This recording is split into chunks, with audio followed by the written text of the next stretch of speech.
Ladies and gentlemen, imagine for a moment that success is not a mountain to be climbed, but a river to be flowed with. The moment you stop struggling against the current, you realize something astonishing. You were never supposed to fight it in the first place. Yet most of us have been conditioned to believe that success is a brutal war, that we must conquer ourselves with sheer force, discipline, and willpower. We are told that waking up at 5 a.m., pushing through exhaustion, and sacrificing every ounce of joy is the only way to win. But what if I told you that real success is not about fighting harder, it's about learning how to move effortlessly in the right direction?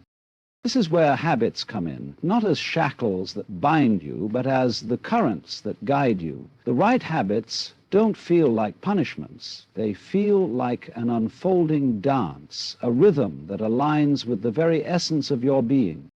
So stay with me, because by the end of this, you won't just know what habits create success, you will feel them.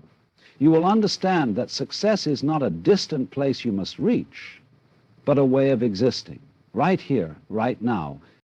Success is not a destination, but a dance. This is perhaps the most fundamental shift in perspective one must embrace. The world teaches us that success is a fixed point, a mountain peak we must tirelessly climb, always looking ahead to some imagined summit. But those who have truly tasted success know that it is not a static achievement. It is a way of moving through life. It is a rhythm, a flow, an unfolding process rather than an end result. The moment you define success as something outside yourself, you place it forever beyond your reach.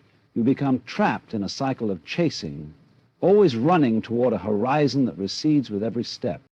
The paradox is that the most successful people are not obsessed with arriving, they are engaged in the process itself. They cultivate habits not as means to an end, but as the dance itself. They do not wake up early simply because they are supposed to. They wake up early because it aligns with their rhythm. They do not work hard because they are afraid of failure. They work hard because they are immersed in something meaningful. There is no finish line, no moment where one finally arrives. The true experience of success is found in the movement, in the continual unfolding of one's potential.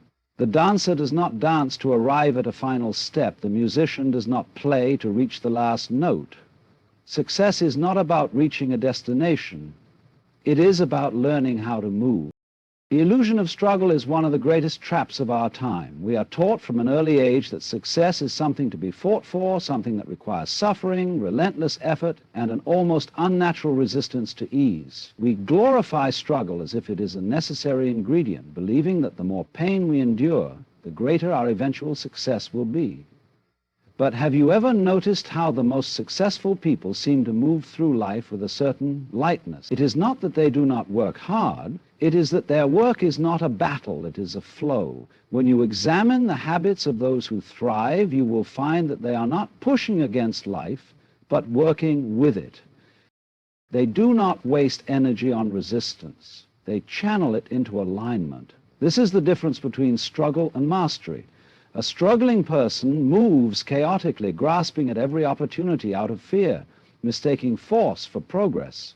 A master, on the other hand, understands that success comes when action arises from a place of clarity. It is not the desperate flailing of someone drowning, but the precise strokes of a swimmer moving effortlessly with the current. The illusion of struggle convinces people that difficulty equals worth. But the truth is, the right habits do not feel like chains. They feel natural. They do not drain energy, they create it. Success does not demand suffering, it demands understanding. The habit of awareness is what separates those who merely repeat actions from those who evolve through them. Many people believe that success comes from doing the same things over and over until mastery is achieved, but repetition without awareness is nothing more than mechanical motion. It is entirely possible to wake up early every day, go to the gym, read books, and still remain stagnant if these actions are done mindlessly. True success is not in the habit itself, but in the depth of attention given to it. Awareness is what transforms an ordinary habit into a powerful tool of growth. It is the difference between a person who merely practices and a person who truly learns. Consider an artist who paints the same scene over and over without ever questioning, adjusting, or seeing it with new eyes.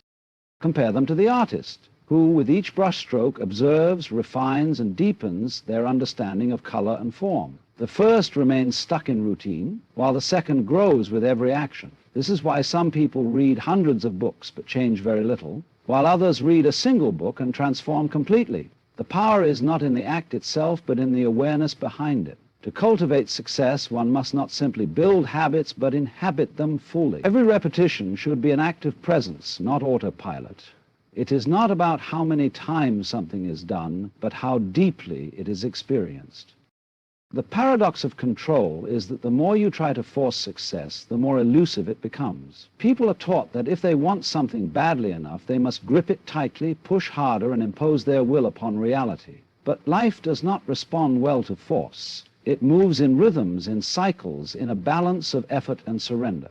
Imagine holding water in your hands. If you clench your fists, it slips through your fingers. But if you cup your palms gently, it stays. This is how success works. The most successful people do not operate from a place of rigid control. They cultivate habits that allow them to move with, rather than against, the natural flow of life. They understand that discipline is important, but obsession is counterproductive. There is a profound difference between being committed and being consumed. A person who is consumed by control never feels at peace, because they are always trying to manipulate every outcome. But one who understands balance knows that some things must be guided while others must be allowed to unfold. And this is why many who strive the hardest never seem to get where they want to be. They mistake force for power, control for mastery. The right habits are not about strangling life into submission, but about creating an environment where success emerges naturally. When action arises from balance rather than desperation, success is no longer something to be chased. It is something that flows effortlessly toward you. Discipline is often misunderstood as a form of self-punishment, a rigid set of rules imposed to force oneself into productivity. This is why so many people struggle with it. They see discipline as something that restricts their freedom rather than something that enhances it. But true discipline is not about suffering. It is an art. It is the careful cultivation of habits that bring out the best in you, not through force, but through understanding. A musician does not practice scales because they enjoy repetition for its own sake.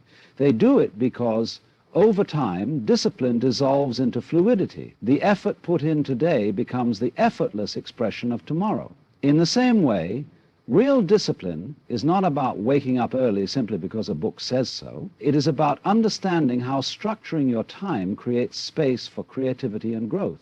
It is not about forcing yourself into routines that feel unnatural, but about aligning your actions with the life you want to create.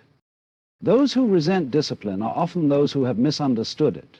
They think it means sacrificing joy, when in reality it is about ensuring a deeper, more fulfilling joy. The painter does not lose freedom by learning technique. They gain the ability to express themselves without limitation. The writer does not become trapped by writing every day. They become liberated by their ability to translate thoughts into words effortlessly. The right discipline does not confine you, it sets you free. The habit of letting go is one of the most overlooked yet powerful keys to success.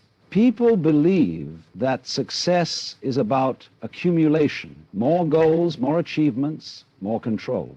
But in reality, true success often comes from knowing what to release. The ability to let go of unnecessary burdens, outdated beliefs, and attachments to specific outcomes is what allows a person to move forward with clarity. Many struggle because they cling too tightly to things that no longer serve them, whether it's an old habit, a rigid plan, or even an identity they have outgrown. They fear that letting go means losing control, when in truth it is the very act that creates space for growth. Consider a tree in autumn. It does not resist when its leaves fall. It does not desperately hold on to what is already meant to be shed. It lets go, trusting that new leaves will come in time. In the same way, the most successful people do not waste energy trying to control what is no longer meant for them. They recognize when to release a failing strategy, when to walk away from toxic environments, and when to surrender to the natural shifts of life. Letting go is not about giving up. It is about making room. It is about understanding that success is not just about what you gain, but also about what you are willing to leave behind. When you let go, you don't lose. You make space for something greater. The habit of letting go is one of the most overlooked yet powerful keys to success. People believe that success is about accumulation, more goals, more achievements, more control. But in reality, true success often comes from knowing what to release. The ability to let go of unnecessary burdens, outdated beliefs, and attachments to specific outcomes is what allows a person to move forward with clarity. Many struggle because they cling too tightly to things that no longer serve them, whether it's an old habit, a rigid plan, or even an identity they have outgrown. They fear that letting go means losing control when, in truth, it is the very act that creates space for growth. Consider a tree in autumn. It does not resist when its leaves fall. It does not desperately hold on to what is already meant to be shed. It lets go, trusting that new leaves will come in time. In the same way, the most successful people do not waste energy trying to control what is no longer meant for them. They recognize when to release a failing strategy, when to walk away from toxic environments, and when to surrender to the natural shifts of life. Letting go is not about giving up. It is about making room. It is about understanding that success is not just about what you gain, but also about what you are willing to leave behind. When you let go, you don't lose. You make space for something greater. Success is not a conquest, nor is it a rigid formula. It is a way of being. It is not found in relentless struggle, nor in forceful control, but in the mastery of flow. The habits that create success are not meant to imprison you. They are meant to free you. They do not ask you to fight against life, but to move with it. Awareness, balance, discipline, and the wisdom to let go, these are not just strategies. They are ways of existing that transform success from a distant goal into a present reality. When you stop chasing and start aligning, when you release struggle and embrace mastery, when you cultivate habits that feel like an extension of your deepest nature, success ceases to be something you pursue. It becomes something you embody. The musician does not play to reach the final note. They play because the music itself is the reward. In the same way, the most successful people are not merely achieving. They are fully engaged in the art of living. And that is the real secret. Success is not something you reach at the end of the road. It is the way you walk it.